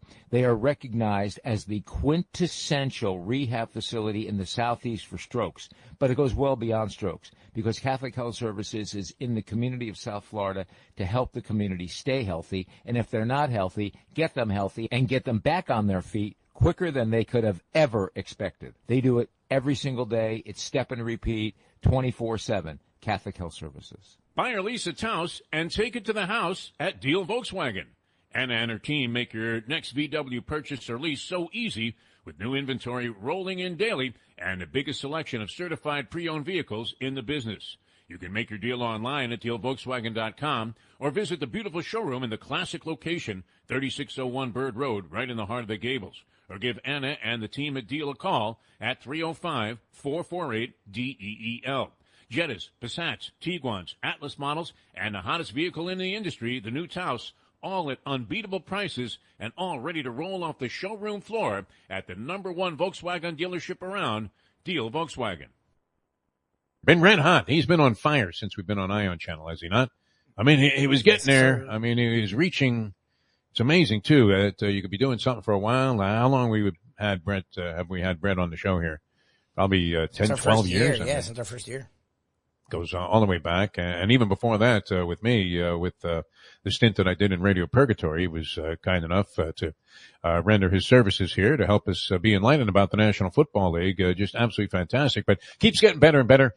The great agent to the stars, Mr. Brett Tesler, joins us here, and his presence on the program brought to you by Will and Trust attorney, another extraordinary gentleman, Mr. Michael D. Wild. Brett, how are you, my friend? Doing great, thanks. Yep, I'm here. All right, good to have you with us. All right, so last night, I was talking about this earlier in the program, Brett, and it's amazing to me what's happening in the National Football League. Just when you think you know something, you find out you know nothing, right? The Rams all in. They go out to get Odell Beckham Jr., they get Von Miller, a big trade, much talked about. They already had supposedly just a killer defense there with Aaron Donald and Jalen Ramsey. They made the trade for Stafford during the offseason. They don't have a first-round pick until 2077 or whatever it is. I mean, it's like way down the road. They've mortgaged their future completely to go all in. And I don't mind that. I like that philosophy in the team. Let's win now. Every season is important. And I'm not a fan of tanking. I think we've discussed this many times. I mean, make every year count if you can. And yet, they're going against a San Francisco team that hadn't won a home game since Montana was playing, and has been just absolutely decimated on defense by injuries. Your own guy, Raheem Mostert, who's figuring to be a giant factor for that club, out for the year, and they seem to be completely up against it. The line somehow is only a mysterious 3 and a hook, and the 49ers go out there and annihilate the Los Angeles Rams. I mean, we've seen any number of these kind of startling results. I guess we see them every year, but does it seem like it's happening more as the norm than the exception this year with games like that? Yeah. It's funny. The way the NFL is set up, talking about the Rams, there's a handful of teams that are really bad every year. There's a lot of teams that are average or slightly above or slightly below for a very long period of time. But a Super Bowl window is something that usually only lasts 2 or 3 years in this league, unless you're the New England Patriots and you have the greatest quarterback / player of all time and the greatest coach of all time and a bunch of other great players there as well. And so that was a real anomaly. But the reality is, you've seen it. Teams like the Seahawks, their Super Bowl window open and closed, within a few years. You may be seeing that with the Chiefs right now. That's just the way it works with the salary cap. Teams are not really allowed to stay great for an extended period of time unless they have one key player. And when I say key player, like a franchise quarterback, as in the greatest of all time. If you can have a guy like that for, 18, 20 years, well, then you can have a dynasty that lasts decades. But for normal teams, you have a good backup player that develops into a quality starter. Well, after 3-4 years, that guy's going to get paid. And, with the salary cap, you can only pay so many guys. So typically teams lose those guys. You have to have one massive difference maker and then just continue to draft extremely well. And so with the Rams going ahead and doing what they've done and making the trades they've made and signing for the guys they've signed, I think it makes perfect sense to really mortgage your future and go for broke, so to speak. The reason why you're seeing a lot of other teams that appear great lose some games, well, officiating this year has played a major role in that too. And so I think when you factor it all in, this league is designed more than ever, especially with the extended season. Injuries will be even more of a factor. This league is truly designed for every team to be average or slightly above, and that's what we're seeing. And so some teams that we thought initially showed glimpses of being great, like maybe the Chargers, maybe the Bengals, as you said, maybe the Rams even. Water is sort of seeking its level. And in my opinion, it actually makes things a little bit more boring when you've got a bunch of teams that are all sort of in that 5-4, 5-5 range. Brett Tesler, the agent of the stars, with us here on Ion Channel on the Defo Show. Jeff DeForest, Mike Lubitz with you, and Brett's appearance brought to you by estate planner and will and trust attorney, outstanding law firm of Mr. Michael D. Wild. It struck me as you were speaking about the parity element and how teams are limited and you don't see dynasties, because I think teams should be rewarded for being excellent, not penalized for it in an effort to make the lame and the infirmed actually have a shot. When most of the time they don't. The bad organizations remain, it seems like, perennially bad organizations. The same guys are always wiping up the floor there at the bottom, no matter how many first round and first pick overall awards they get. It seems like that continues to be a pattern. So from an agent standpoint, I would imagine you're an advocate of this. Is it not time to abandon the salary cap? I mean, what is the point of having the salary cap except to keep the excessively, greedy owners from going out there and outbidding themselves for players and services, which obviously it would seem like they can well afford, no? So here's the thing. With obviously, yes, I don't like a salary cap. I believe in free market. I'm a capitalist. A salary cap is with a un-American. capital C. Yeah, exactly. You have to be. It should be illegal, the salary cap. I mean, as should the draft, really, because again, both of these things are just completely against America. Everything this country is about in terms of people in any. Can you hear me? Okay. Yeah, sound fine. You're good. Okay. So in terms of the way this country works, where people train and become great at whatever profession it is, whether they want to become a doctor, a radio host, a greeter at Walmart, whatever, you have the right to choose where you work, and you have the right to earn whatever the market decides you're worth, as long as somebody's willing to pay it. And so obviously that is what it is. It's the way it's been. It's going to be very difficult for that to ever change, especially in the NFL. But with the salary cap does come the salary floor. And so with some notoriously cheap owners like Mike Brown in Cincinnati and some other places, if there were no salary cap, there would be no salary floor, in which case these people would strictly just be about the profit margin, way ahead of a commitment to winning. And it just simply, you could simply make a lot more money by spending less and just capitalizing off the league's revenue sharing and, things like that. So merchandising. And so, while the salary cap is certainly not ideal, the salary floor in this league is very important. And it really is what keeps every team semi-competitive, or at least gives them the chance to every year, whether they even care about being that way or not. Is Rex right about Robert Saleh? He pinpoints some statistical material that Saleh's defenses at San Francisco, with the exception of one great year, were by and large awful, and he has a worse defense. I mean, I've been saying this, it's probably in poor taste, but we went ahead and persisted with it anyway. The Jets defense is the only defense worse than that self-defense defense that is being proclaimed by those three guys that, were involved in the killing of Ahmaud Arbery. So, is he right about Robert Saleh? That Saleh is floating his reputation on one good year, and in reality isn't a very good defensive coach. And then, of course, Saleh says, bring it on, Rex. He wants to fight him. Yeah. Having represented obviously a great player with the 49ers the year that they went to the Super Bowl, everybody there likes Saleh. The guy brings a real energy and intensity and enthusiasm. Definitely the kind of coach that I think players would like to get behind. And if you really look at the way the league is today, it's become a younger coaches league. You see the guys that are getting hired. They're all some of these guys younger. look like kids. They really do. Exactly. You're thinking, where's Lombardi? Where's Landry?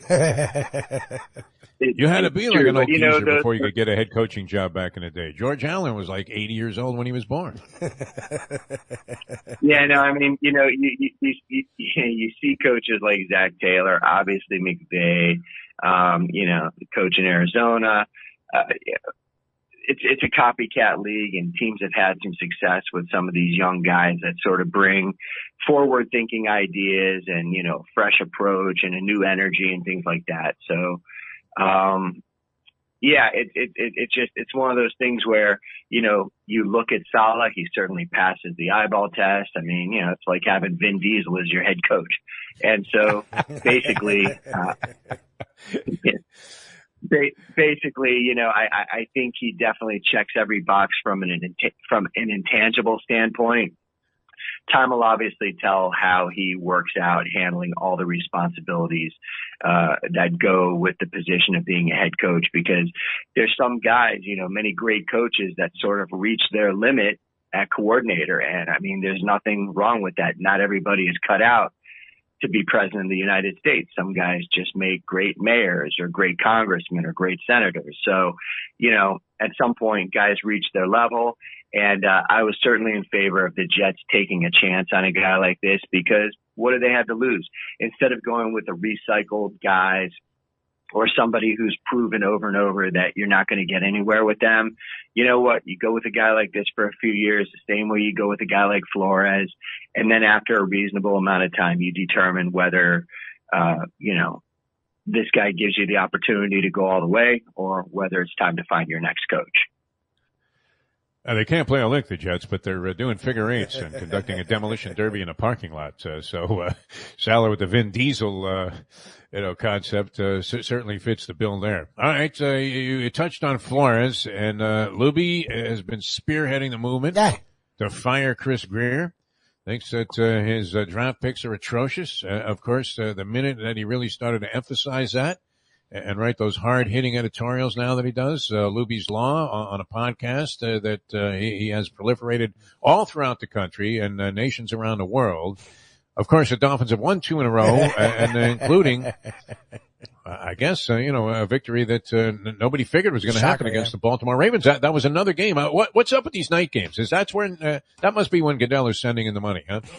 and you mentioned this. I'm glad you brought this up, Brett, because I think we're going to see the refs wearing FanDuel logos pretty soon if the officiating continues to deteriorate in the fashion that it has. And that's another Rex Ryan thing. The worst call I'm seeing, and I don't know where you stand on this.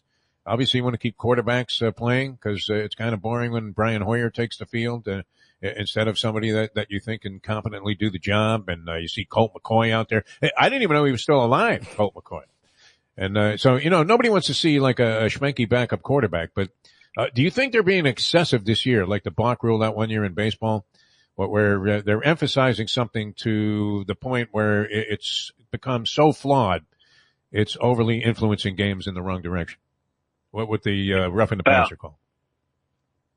Yeah, I mean, look, there's no question. Officiating an NFL game is by far the most difficult officiating job in all of sports, because unlike baseball, where one thing is happening at a time, there's 11 things happening at a time out there, and they're happening very quickly, and it's a very dangerous place physically to be for the officials, and it's by far the most complex rule book that only seems to grow more complex by the season.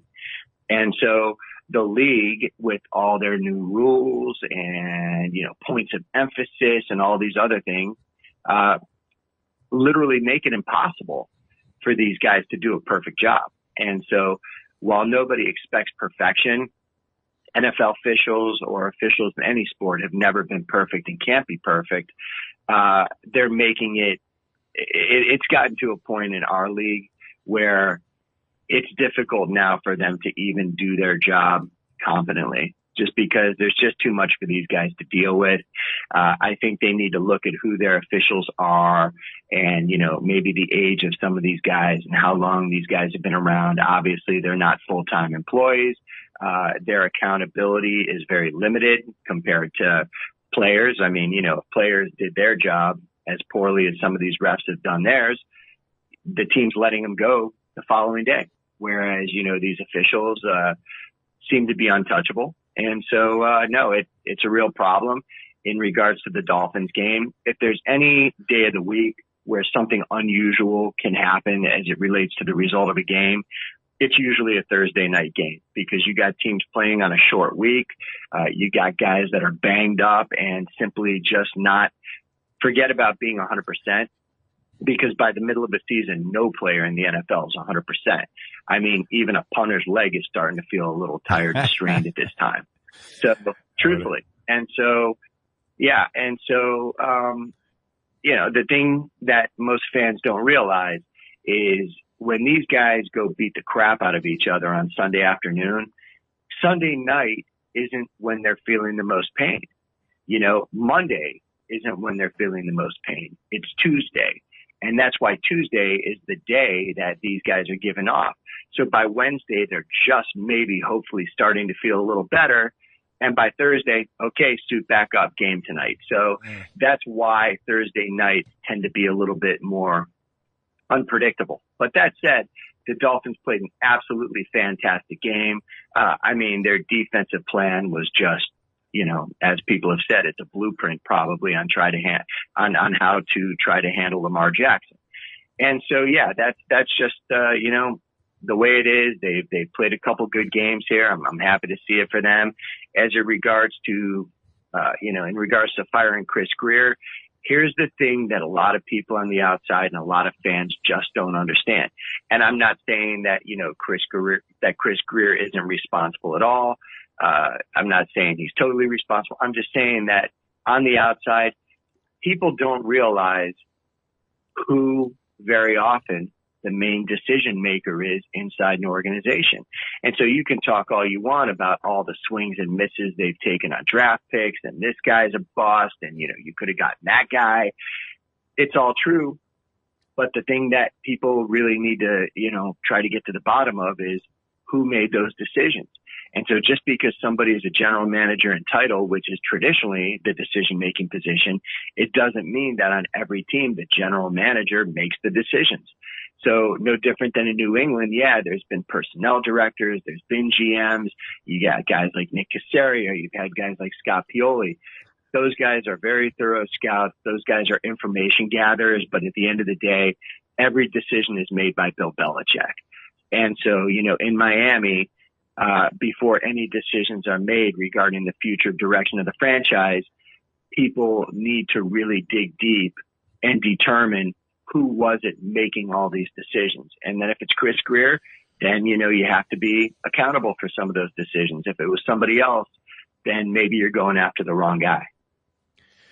He might be getting advice from Mike Tannenbaum, probably still connected to the team as a consultant. Exactly. We like to continue to employ the inept in some capacity here with this Miami Dolphin organization. Speaking of inept, a lot of people they just flat out don't realize how important it is to have your affairs in order, Brett Tesler. And did I find out how advantageous it is to have somebody like Michael D. Wild in your corner. With my mother's passing in June, it would have been a nightmare without this man. And there he was, 7 or 8 years after the fact, after we had set this living trust up, backing us up, my brother and me, every single step of the way, and right there, ready to go. And you don't find that with attorneys that often. Usually, you know, the guy's already got a yacht in Nassau a few years down the road, but they really stand behind you, and very, very important in these matters, Brett Tesler, Michael D. Wild. Yeah, no, I'm very happy that I was able to help you find out, Dave, just like I'm thankful that somebody helped me find out about Michael Wild, because when it comes to estate planning, wills and trusts, LLCs, you know, a variety of different asset protections, a guy like this is somebody that you simply can't live without. And so I'm thankful that many of your listeners have reached out throughout the years and, you know, continued to do so at southfloridawills.com. And, you know, this is a guy that I will absolutely, you know, scream from the mountaintops about, because it's just something that is so important. It's something that, unfortunately, you know, myself included, people just kind of put it off. They think it's something they'll deal with next week, next year, whenever. But life is unpredictable. You never know what can happen. And if you want to make sure that no matter what happens, your family is in good hands, you reach out to Michael Wild at southfloridawills.com. Great stuff as always, Brett Tesler. As I said, I mean, Yes, you were coming on. You're kind of like, Tom Brady, man. Just keep getting better with age. Fantastic. Great having you on the show. Thanks so much for being with us, my friend. Always a pleasure, guys. Have a great one. Be well, Tess. Brett Tesler, the agent to the stars, brought to you by Will and Trust Attorney. The man is extraordinary what he does. I mean, it looks a young guy, right? It looks like, hey, who's this kid? Yeah, exactly. And he comes in there, just does a dynamite job, man. The banks don't want to give you the money that you rightfully make claim to. Yeah, it's yours. Right away. They'll find any amount of red tape. I need a document. I need this. I need double death certificates. Just crazy stuff. So you want your affairs to be in order, and you want to know that your family's taken care of, or whoever it is that you're taking care of. With whatever assets you have, whether it's 10 cents or $10 million, Michael D. Wild is the guy to go to. All right, an extended version of the program. We got a late start here today, so we're going to go till about 9:30 here Eastern Time on ION Channel, and the great Tony Segreto is going to join us next, and we're going to do a little abbreviated version of Old School with Tony Segreto, usually with us on the Wednesday edition of the show. Going to join us here today in our after hours here on ION Channel. So we'll be back with Tony in just a moment. A little Old School coming up. Destination Sport Miami is here to revolutionize the sports landscape in South Florida. The largest indoor multifaceted sports complex in North America is on the way, with distinguished leaders of its various sports programs and unparalleled access to the finest indoor training fields and facilities. Destination Sport Miami will set South Florida apart as the destination of choice for elite athletic training and development and for its dedication to youth programs and sports on all levels. A phenomenal concept and a powerful undertaking, Destination Sport Miami will also be an important commodity in the sports business community as well. Destination Sport Miami, its time has come. Hey folks, Tony Segreto here. What if I told you you could go to a great restaurant, feel completely safe because their COVID protocol is unmatched, have an amazing meal, have a great time. When the bill comes, you won't get sticker shock. You're going to say, that's too good to be true. No, it's not, because I'm talking about Texas Roadhouse. Great family atmosphere, great atmosphere for a couple, great atmosphere if you just want to go by yourself and watch a game and have the coldest beer in town. And while you're doing that, have the best bread in town. All at Texas Roadhouse. Everything you get there is fresh every day and made sure it's served at your table, hot and ready to go. And the best part is you don't get sticker shock because the prices are amazing. Texas Roadhouse. Recently, we realized it's not just hurricane season that can hurt us. Any time of year, things can happen to your home or business. And the insurance company can be your friend, but they also can be your enemy. Horizon Public Adjusters, Justina Testa, are here for you to help this process go so much easier. Before you call the insurance company, call Horizon Public Adjusters and Justina Testa at 954-809-8752. Would you go into court without an attorney? So why would you go up against an insurance company without Horizon Public Adjusters and Justina Testa? 7 to 10 times more money recovered with a public adjuster than if you went on your own. If there's no recovery, there's no fee. Give them a call at 954-809-8752. Why go up against insurance companies alone when you can have Horizon Public Adjusters and Justina Testa on your side? Play the ponies in style at Champions, the outstanding simulcasting room at beautiful Hialeah Park. Yes, the grand old lady of thoroughbred racing has never been more vibrant, and you can wager on the races from the top tracks around the country while enjoying a cocktail at the Brass Rail Bar or any of the fine food served throughout the facility. If poker is your game, you're covered in style. And you can play all your favorite Vegas-style games, including blackjack, craps, and roulette, in Hialeah Park's sizzling hot casino. Get a player's card when you walk through the door for all kinds of generous amenities, including our favorite, free play, when you come out to the ultimate casino and entertainment destination, Hialeah Park. These days, we're all looking for comfort anywhere we can find it. Thank goodness for Landlubbers Raw Bar and Grill in the Plantation location, because they are making sure you are as comfortable as possible. First of all, they're not only open for delivery and pickup. All you have to do is go to landlubbersbarandgrill.com for both pickup and free delivery. Their hours have changed a little bit. Monday through Thursday from 3:30 to 10, and Friday, Saturday, and Sunday from 11:30 to 10. You're going to have the best wings in the world. You're going to have a great burger. You're going to have their amazing soups. Again, Landlubbers, Raw Bar and Grill. It's nice and easy. Just go to landlubbersbarandgrill.com for both your pickup and free delivery. Thank goodness for Landlubbers for making you always feel right at home. Hey, it's Mike Mayo, the Gambling Gourmet here for my friends over at Shenanigans Sports Pub. It's a great place to go to take in a game, a good meal, and a couple of drinks. My friend Patrick, he's been doing it a long time, and he's got 2 locations. West Side is right across from TY Park in Hollywood. And then the East Side location is at 1300 South Federal Highway in Dania Beach. Shenanigans is the place for wings, burgers, barbecue, fresh fish, anything you want, drink specials, late night dining, outdoor dining. It is the place to go, family friendly. Go to Shenanigans and tell them the Gambling Gourmet sent you. We had a little technical snafu at the beginning of the show, so we got on a half hour late, but we get to extend things for a half hour. And the added pleasure of bringing this gentleman who'll be traveling tomorrow, won't be able to make it in his usual spot, onto the program. So we welcome Old School with Tony Segreto, our good friend Tony Segreto, brought to you by Catholic Health Services. And the outstanding, it's almost a shame to call them a chain because each one gives individual love. But great restaurants all across the United States, and especially here in the southeastern United States under the auspices of the great Ed Garcia, Texas Roadhouse Restaurants. And with that, we welcome to the show our dear friend, the great Tony Segreto. Tony, how are you, my friend? I'm doing great. Thank you for adjusting the schedule. Sorry for the late ad, but business travel came up, and I'm not going to be available tomorrow, but I'm available today. And in light of what happened yesterday at the University of Miami and both at FIU, it's kind of appropriate that we find ourselves together today, Jeff.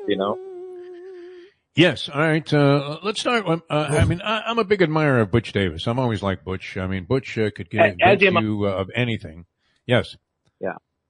Yeah. But I think we was both going to say, are. I mean, Butch is just great. I mean, you could see why he was so effective recruiting, when he was at the University of Miami. I mean, he did a lot of good things, as a head coach there, as an assistant coach. Went with Jimmy. He was a defensive coordinator with the championship teams in the Super Bowl with the Dallas Cowboys. I mean, how impressive is that? And then, like many under the Jimmy Johnson banner, I mean, branched out into being a head coach, and he might have been the most effective of Jimmy's former assistants as a head coach. Did well at the University of Miami, put together monster teams that even Larry Coker was able to win with, even though he later proved to be not really up to speed for being a high-level Division I college football coach. But he did win with Butch's players and almost ran the table 2 years in a row. Goes to North Carolina. And, however that scandal ended up, he was absolved of all guilt. He's talked about it many times with us here on the program. You also, had, others that were involved that, somehow, dodged a bullet there. Now, so whatever the result of that was, nonetheless, he did build a winning program there, starting essentially from scratch. And then, he was doing some good things here coming back at FIU for like $1 million a year compared to his previous salaries, almost Segreto-esque for the love of the game. But what happened here? I mean, I thought he would have been a viable candidate for the job before they gave it to Manny Diaz. I guess he didn't get any consideration, but I think we all did.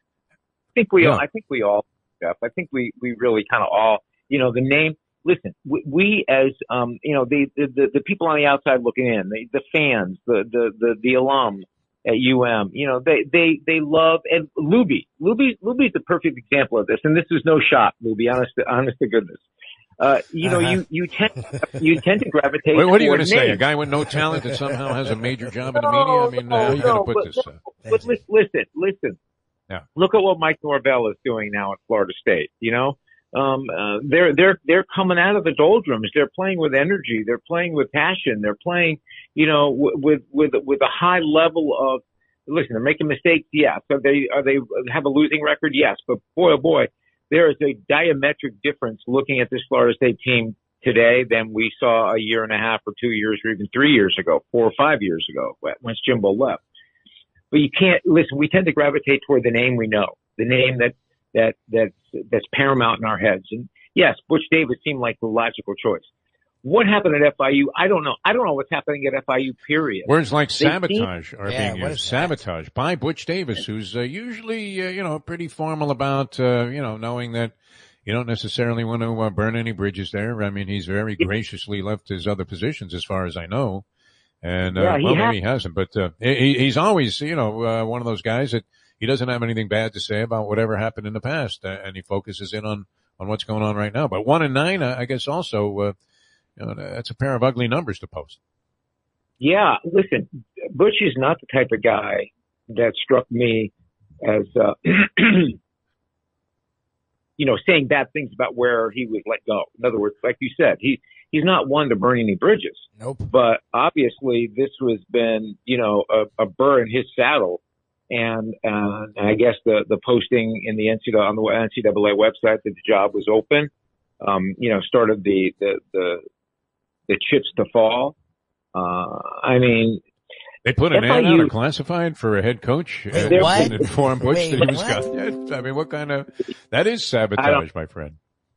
Allegedly, there was this on the NCAA website, there was this listing that there was a football opening at FIU. Now, was it labeled the head coach? I don't know, but allegedly that's one of the reports.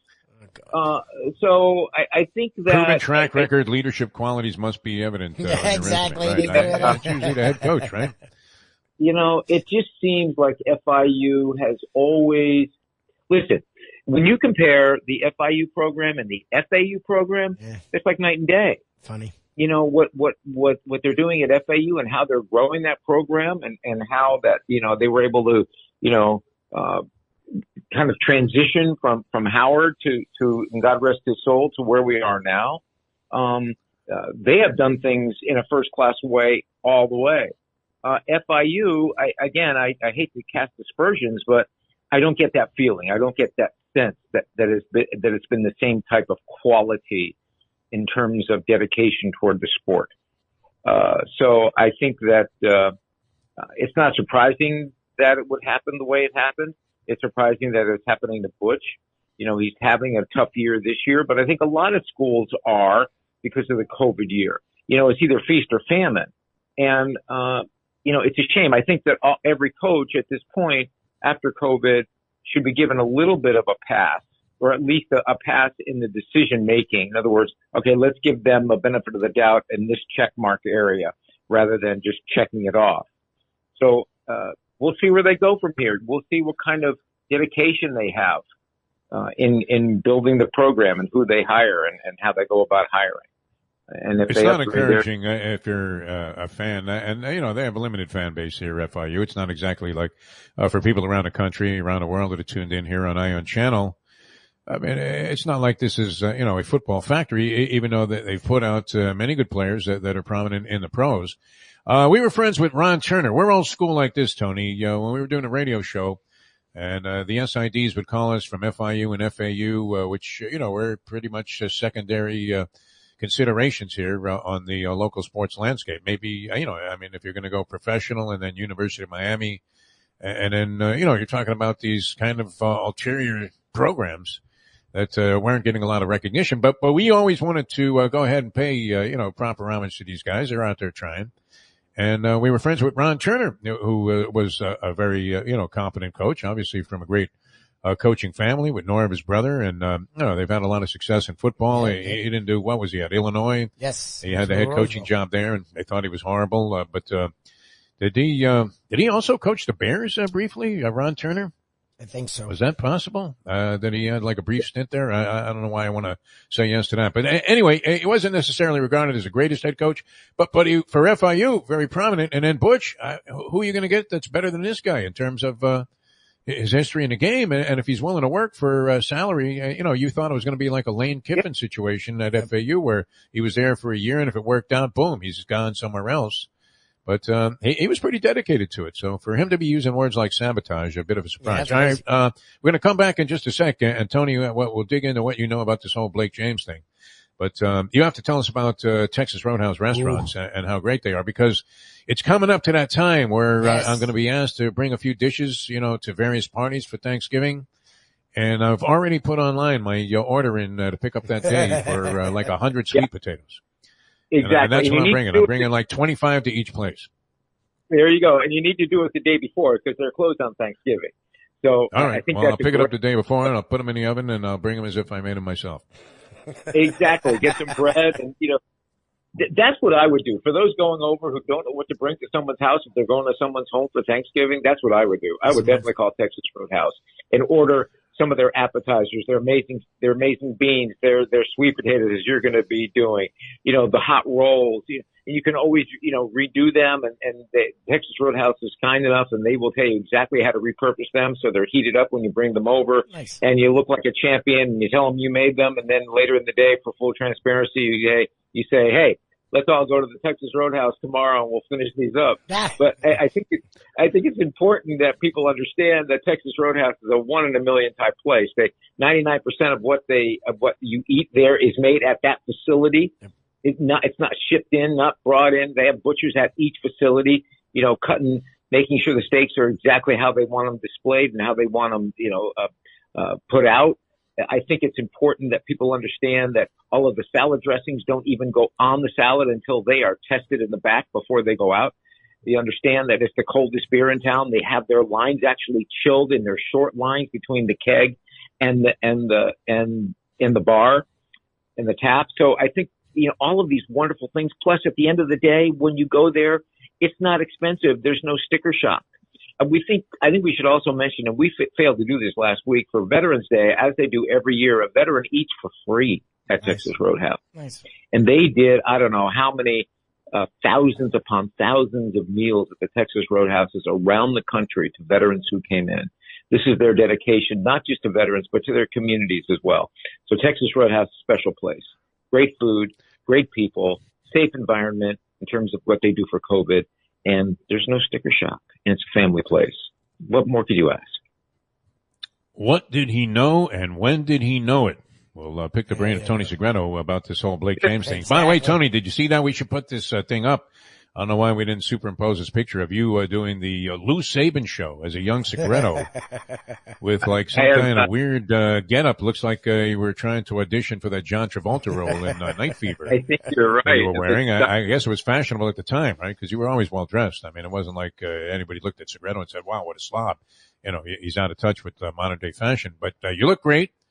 Well, what a kid you were, man. The Lou Saban show in 1978. Are you kidding me, Tony? That was great. All right, we'll come back. We'll talk about the situation at the University of Miami with the great Tony Segreto as we're old school here. Don't forget about Jimmy Johnson's Big Chill. How excited were you, Lubie, to hear John Kajemi confirm that he's working with my buddy Tommy Fox on a whole new thing down there at Jimmy Johnson's Big Chill with the Jimmer on the scene there. We had a blast when we were down there last time, and wow, what a facility it is. It's just a great time. So if you're looking to chill out, and that's a great spot for the holidays also, right? Oof.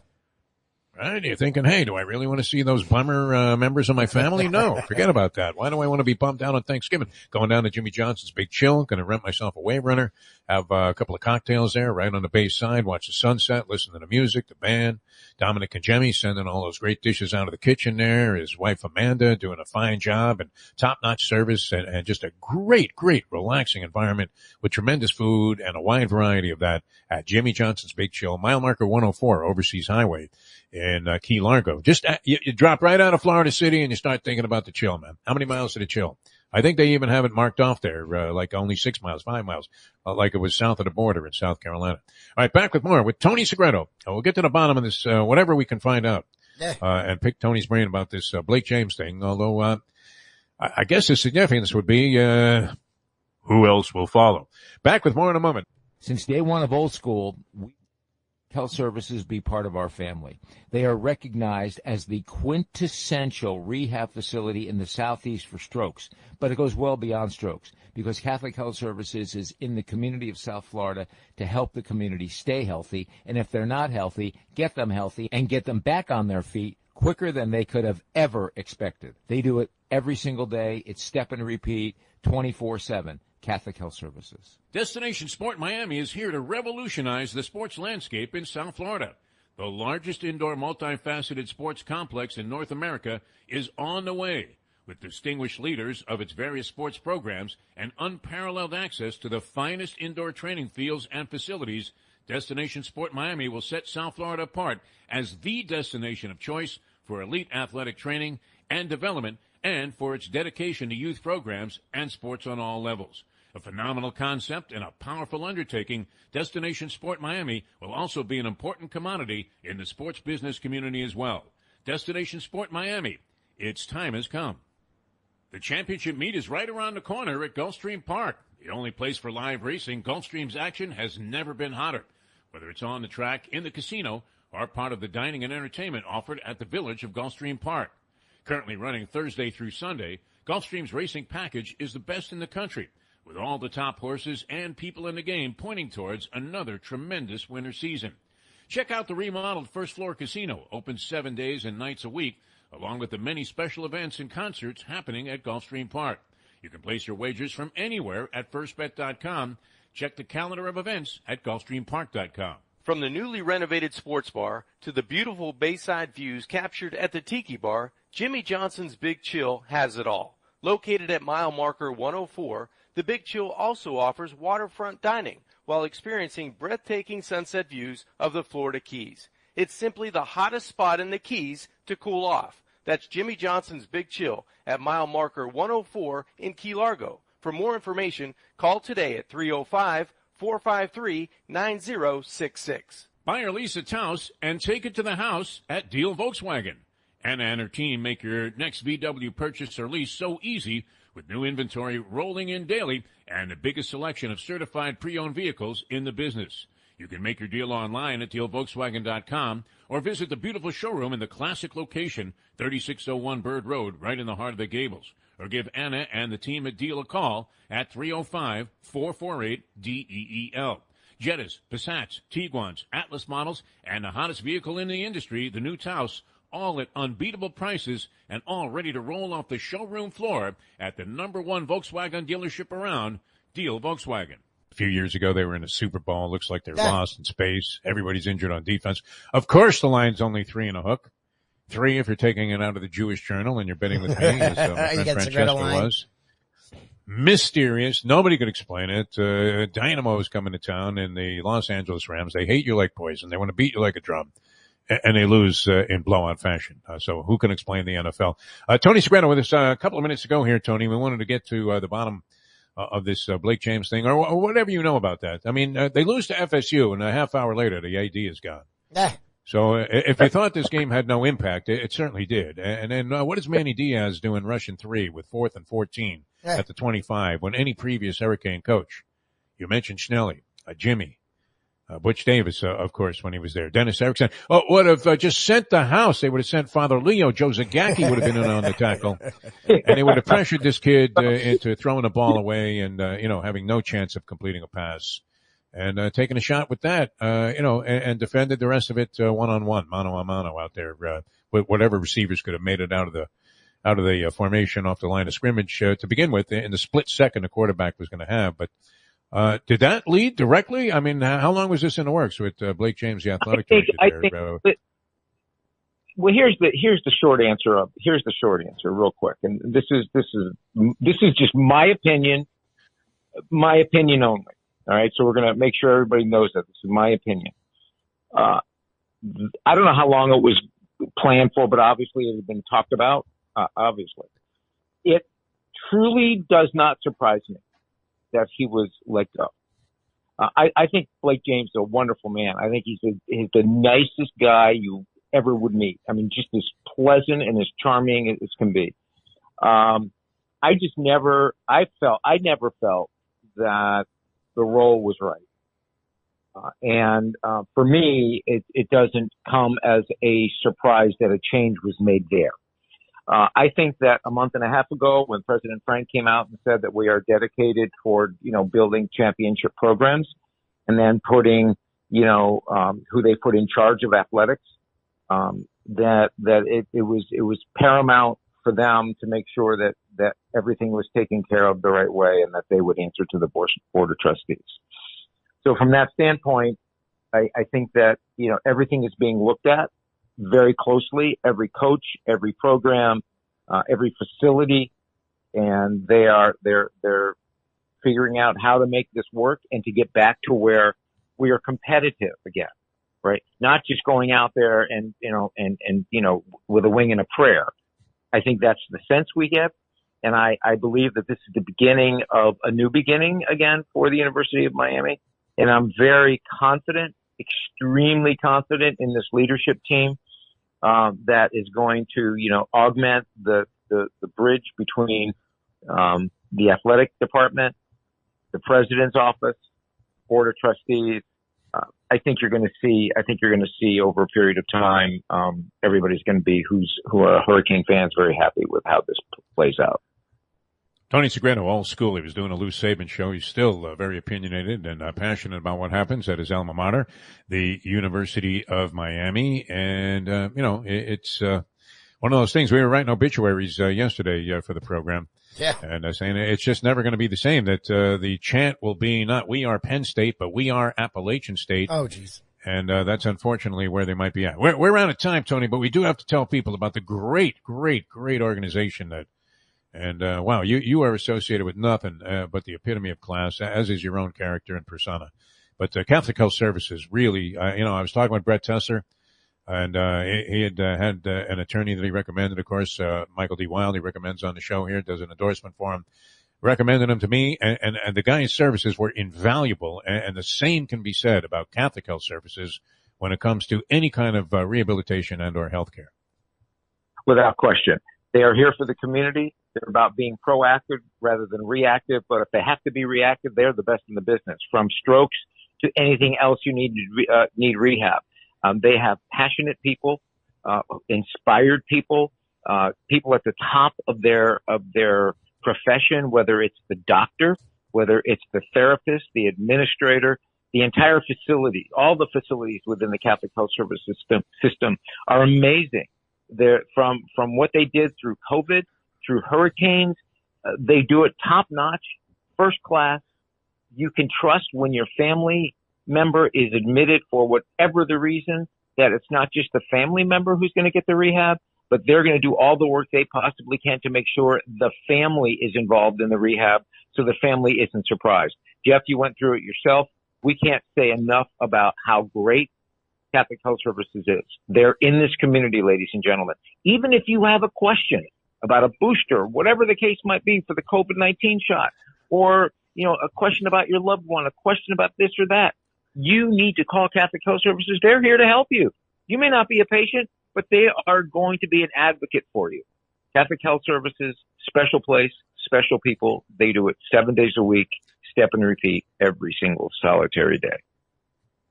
I love that shirt collar in the Lou Saban picture, man. I mean, that was, how did you do that? You look like you could have been on Miami Vice or something, which came around later on in that. That was great.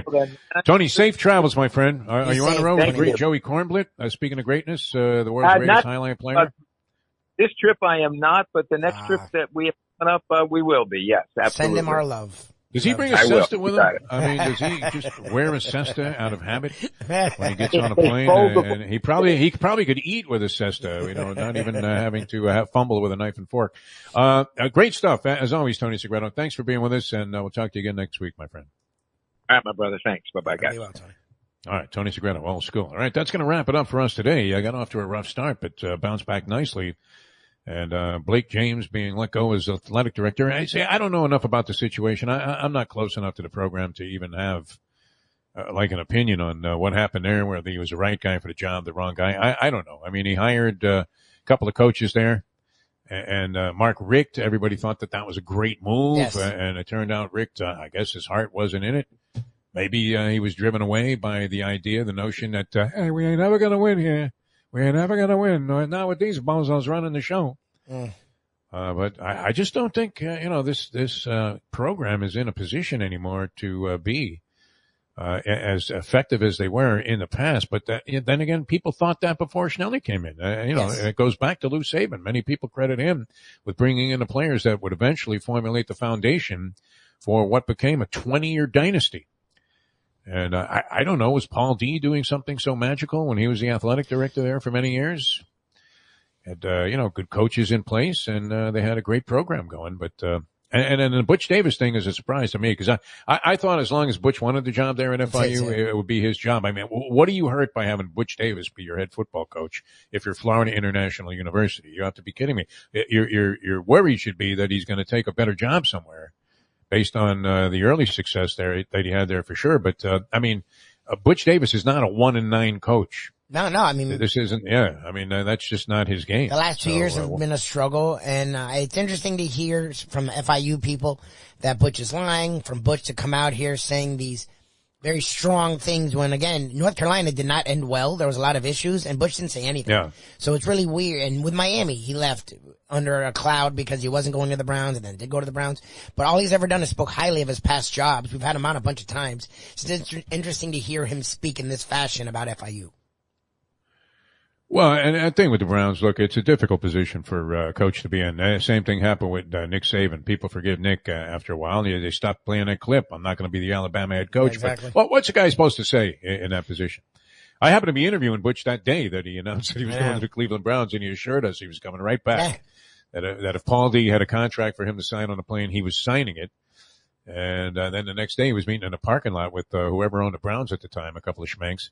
And they hired him as a head coach. And that was the one place he didn't have really, demonstrative and, very pertinent success of all of his coaching stops. Although I don't know how you would characterize what happened at FIU. Started out great and really looked like he was going to make something happen with the program. Words like sabotage, Lubie. Yeah, not great. Sabotage. Who put the bug in my computer today? Not great. All right. We're going to see you tomorrow.